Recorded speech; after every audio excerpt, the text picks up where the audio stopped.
The year is 895 AD in the North Atlantic. King Orvandil and his bastard brother Fjölnir return to their kingdom with chests full of riches after his overseas conquests. Orvandil reunites with his wife Gudrun and his son Amleth, who is gifted a special necklace that Orvandil took from a prince he killed. Fjölnir also reunites with his baby son Thur, yet his mood quickly gets sour when the court jester Hymir makes fun of him. After the banquet, Orvandil spends some time with Gudrun and shows her where he's been wounded. Gudrun worries, but Orvandil tells her he'll be fine for now because he doesn't plan to die like an invalid, he'll die with honor in combat. He does admit, however, that he should get Amleth ready in case the worst happens. Later that night, Orvandil takes Amleth with him to the temple so the boy can go through a spiritual ceremony to officially become a man, all overseen by Hymir.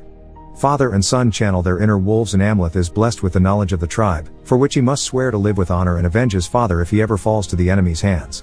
The drink Hymir gives Amleth causes him to see a series of hallucinations, and when he touches his father's wound, Amleth gets to witness the entire family tree.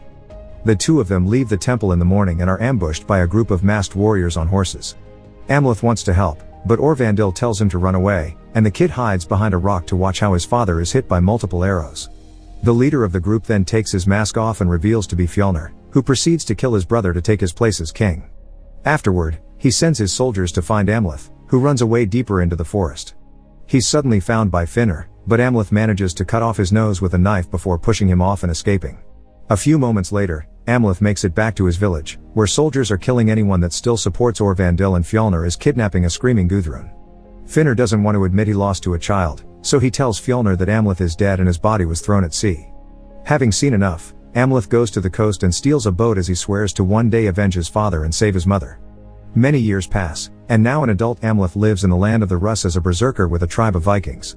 He's left his prince life to become a fearsome warrior that helps his band raid villages, kill their soldiers, claim the women, and gather young people to be sold as slaves. After the successful raid of Gardariki, Amleth leaves the celebrations behind to take a walk and comes across a temple with a seeress inside. This seeress reminds Amleth of his revenge oath and predicts he'll be victorious, but for that to happen, he must go to the land of the north where Fjölnir currently resides. He must also follow a vixen to seek a fated sword that will match his rage. The seeress disappears after clarifying that she's only helping him because his path is intertwined with a maiden king. The next morning, Amleth hears the slaves they've captured will be sent to Iceland to work for Fjölnir and takes the chance to gather some information about his uncle. It turns out he fled to the backwater with his family after the king of Norway took his kingdom, so he killed his brother for nothing.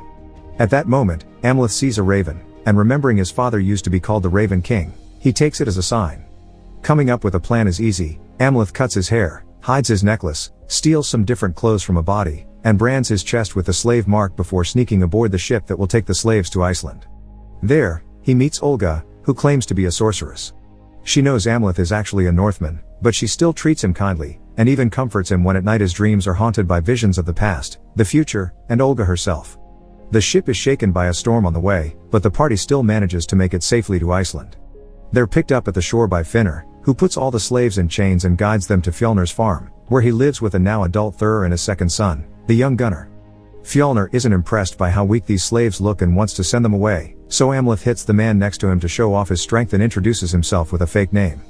Fjölnir decides to keep him, and he also chooses 2 men for the fields and some maids for his wife, taking particular interest in Olga. On his first night at the farm, Amleth sneaks out to try to steal a knife, but gets distracted when he sees a vixen on the field just like the seeress had predicted, which means he's on the right path.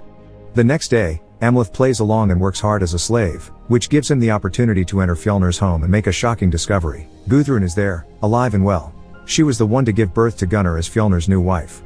Afterward, Olga checks on him to see if he's gathered information, and when soldiers see her out of her station, they come to take her away. When night falls, Amleth follows the vixen and finds a he-witch inside a cave. This man instantly recognizes Amleth and shows him he's kept Hymir's head since Fjölnir killed him. Through a special ritual, the he-witch summons Hymir's spirit and gets the head to talk directly into Amleth's mind to tell him the tale of the legendary sword Draugr, which can only be unsheathed during the night. To find it, Amleth must visit the sword's owner, the mound dweller, and be sure to trust the moonlight. The he-witch also offers Amleth one last prophecy. One day he'll have to choose between kindness for his kin or hate for his enemies. Next, Amleth enters a mound and finds the body of the dweller, who is sitting with the sword on his lap. As soon as Amleth tries to take the sword, the dweller awakes and begins attacking him, so Amleth must defend himself with any trash he can find around him. When the dweller walks around the ray of moonlight that slips through the mound's entrance, Amleth remembers the he-witch's words and pushes the body under the light. The dweller freezes and gives Amleth the chance to kill him, but as soon as he turns around, Amleth finds himself back at the beginning in front of the sitting man. This time when he tries to take the sword, he retrieves it without issues. Amleth returns to the farm and is seen by Fjolnir's dog, who starts barking. To make him shut up, Amleth growls at him, getting Fjolnir to dismiss the barking as unimportant and to miss Amleth. Then, Fjolnir goes looking for Olga to spend the night with her, but Olga shows him it's her period, meaning she isn't available. She also tries to attack Fjolnir, but he just easily pushes her aside and orders the head maid to teach Olga some manners before leaving. Amleth sees all this from his hiding spot and thinks it's the perfect moment to attack, but the sun is rising and he can't unsheath the sword, so he hides it until the right time comes. The next day, Amleth tells Olga about the sword, and she agrees to help because she wants her freedom too. She has access to the kitchen, but Amleth makes sure to clarify something: he intends to rescue his mother as well. Gudrun is just another victim, and she plays along with Fjolnir's wishes for the sake of her safety and Gunnar's. Afterward, Fjolnir takes his family and a selected group of slaves to meet with the chieftain and his people for a match of Nataleker. The game consists of 2 teams of 5 warriors that fight over a ball in order to score, and killing is allowed. Amleth is chosen for Fjolnir's team and finds himself in a brutal sport where little by little each player dies. Towards the end, only Amleth and one very big opponent are left. Fjolnir's team is losing and that drives Gunnar mad, so he tries to steal the ball to score and is attacked by the opposite team's player. Gunnar is knocked out, but before he gets killed, Amleth jumps in his defense and kills his opponent. Later during the celebrations, Thur approaches Amleth to congratulate him for his loyalty and bravery. As a reward, from now on, Amleth will have privileges at the farm, he'll work less, command the other slaves, and be allowed to choose a woman for himself. Thur tells him he's even allowed to choose Olga because Fjolnir has given up on her and her attitude. Amleth doesn't think about it twice and looks for Olga, then takes her deep into the forest so they can get busy without anybody else watching. Once they're done, Olga uses her abilities to talk to Mother Soil and ask for her protection. They also find some special mushrooms that will help them with their plan for revenge, which will finally start when they return to the farm. The next day is spent working normally, but when night falls, Amleth ambushes 2 of Gunnar's companions and kills them. With their body parts, he makes a center form and leaves it to be found by the leaders in the morning. Gunnar is obviously furious when he sees it and swears revenge on the Christians, believing it was them that did this, but Fjolnir is doubtful. The farm's priestess checks the bodies and informs everyone that the wounds aren't from this world. Whoever did this, it's hungry for more and will attack again. Later at night, while the priestess prepares a girl to be sacrificed to the gods for protection, Amleth provokes all the animals in the area into barking and howling. This drives Fjolnir's dog mad and causes him to attack his master, so Fjolnir has to kill him in self-defense. While everyone is distracted by the animals, Amleth enters the temple, frees the girl, ties up the priestess instead, and kills the priest before hanging him at the altar. The following day, while Amleth secretly adds the mushrooms to the stew, the male slaves are given a new chore: they will protect the farm from any incoming attack. In the evening, Fjolnir's men begin hallucinating, which causes them to attack each other or even themselves. After talking to Olga to agree on a meeting spot at dawn, Amleth sneaks inside the main house and surprises his mother by revealing his identity. Gudrun is proud to see him alive, but she's got shocking news for him: she doesn't need to be rescued. Orvandil had lied to Amleth when he told tales of his romance with his wife. Gudrun had actually been a slave that the king took by force. She never loved him or mourned him. In fact, she was the one that begged Fjolnir to kill him. The day of the betrayal, she hadn't been screaming, she had been happily laughing because she finally was with the man she actually wanted. Amleth's starting to think he should kill Gudrun as well, but she reminds him that he's a man full of love for his mother and his brother. If he kills Fjolnir and Thur, Gudrun would accept Amleth as her new king and they could rule together. She goes as far as kissing her own son, but Amleth doesn't fall for it and leaves her behind to find Thur, who he kills on his bed. Then he meets with Olga to tell him he'll be hiding in the hills because Gudrun knows his identity and he can't play the role of a slave anymore, so they'll finish their plan the next day. In the morning, Fjolnir is mad with grief when he finds Thur's body without the heart, and Gudrun tells him Amleth did it. Fjolnir decides to start killing slaves to make them confess what they know, but when he is about to kill Olga, Amleth reveals himself to stop him. He's wearing his prince necklace again and, after using his real name, he shows that he has Thur's heart. Fjolnir sends his men after him, and Amleth meets them in combat to give Olga time to escape, then he allows them to capture him.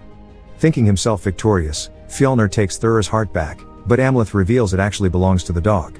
Furious, Fjolnir hangs Amleth in the barn and beats him up to make him confess the location of Thur's heart, but Amleth refuses to tell. Fjolnir needs to leave for Thur's funeral but promises to come back later to finish things, and on their way out, one of the men drops Amleth's sword on the ground thinking it's useless because it can't be unsheathed. As soon as everyone's gone, a group of ravens shows up with a hooded figure, and they free Amleth. The people of the farm give Thur a proper ceremonial funeral and Gunnar is declared the only heir to the throne. Afterward, they go back to the barn to kill Amleth, but by the time they get there, he's already gone. Meanwhile, Amleth finds himself on a horse ridden by a Valkyrie that is taking him to Valhalla, but suddenly he wakes up and realizes it was Olga that saved him. The fact she came back for him must be a sign of fate, inspiring Amleth to run away with her. He's got kinsmen in Orkney, so they could find passage there. After a day of horse riding, the couple finds a boat and is allowed aboard. Amleth notices Olga has a scar on her neck that Fjolnir left there with his knife and decides to kiss it for comfort. This act gives him a vision of the family tree again. Thanks to this, Amleth learns Olga is pregnant with twins, and one of them will be the Maiden King from the seeress prophecy. This should be good news, but Amleth fears that his children will never be safe as long as Fjolnir lives. Remembering he was told he would have to choose between kindness for his kin or hate for his enemies, Amleth decides to choose both. This should be good news, but Amleth fears that his children will never be safe as long as Fjolnir lives. While Amleth swims back to the shore, Olga calls the wind spirits to protect the ship's journey. When night falls, Amleth sneaks back into the farm and begins killing all the warriors, taking extra pleasure in slowly finishing Finner through what's left of his nose. After freeing all the women, Amleth enters the main house and is attacked by Gudrun, who is wielding a sword Fjolnir left her for protection. However, she has no warrior training, and it's incredibly easy for Amleth to kill her with a sword through the heart. At that moment, Gunnar shows up and jumps on Amleth's back to stab him a couple of times, but Amleth shakes him off and quickly kills him as well. Fjolnir shows up next and, as he picks up the bodies of his family, he asks Amleth to meet him at the gates of Hell, meaning the crater of the volcano Hekla, for a final proper duel. Bleeding heavily from the stab wounds, Amleth watches the slaves burn down the farm before leaving for the volcano. On his way up to the crater, Amleth finds the bodies of Gudrun and Gunnar, so he gives them his blessing before finally meeting with Fjolnir. Both men are outstanding warriors and the battle's pretty balanced at first, but Amleth is already hurt, thus it doesn't take long for Fjolnir to overpower him.